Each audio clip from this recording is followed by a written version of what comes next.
ഞാൻ പേടിപ്പിച്ചൊന്നുമില്ല. എന്തിനാ അമ്മാവ ഇങ്ങനെയൊക്കെ പറയുന്നേ?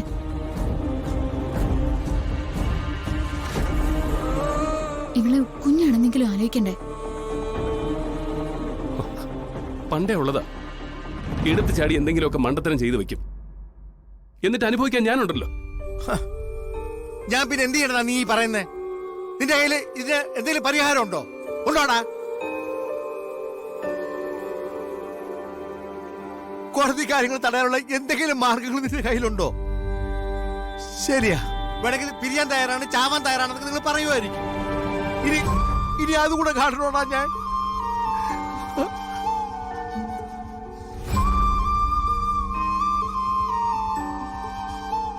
അതുകൊണ്ടല്ലേ ഞാൻ എന്റെ കുഞ്ഞിനോട് പറഞ്ഞേ, ഇതൊന്നും പറഞ്ഞ് ജയിക്കാനൊന്നുമല്ല, എല്ലാം കൂടി തകരാതിരിക്കാൻ വേണ്ടിയാ. നിങ്ങളുടെ ജീവിതം ഉൾപ്പെടെ അതിന്റെ പേരില് എന്നെ എന്ത് പറഞ്ഞു വേണമെങ്കിലും കുറ്റപ്പെടുത്തിക്കോ.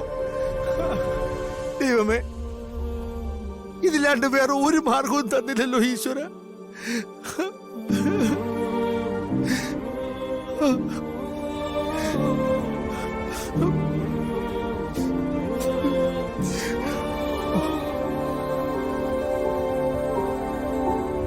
അച്ഛാ,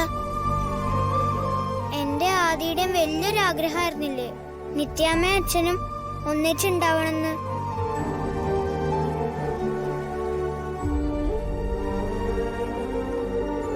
ഞാൻ അവിടെ പോയില്ലെങ്കിൽ നിത്യാമ്മ വീണ്ടും നിത്യാമ്മയുടെ വീട്ടിലേക്ക് പോകേണ്ടി വരൂലേ?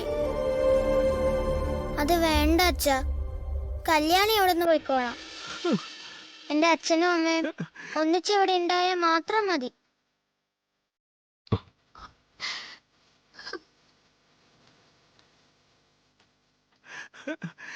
കേട്ടോടാ,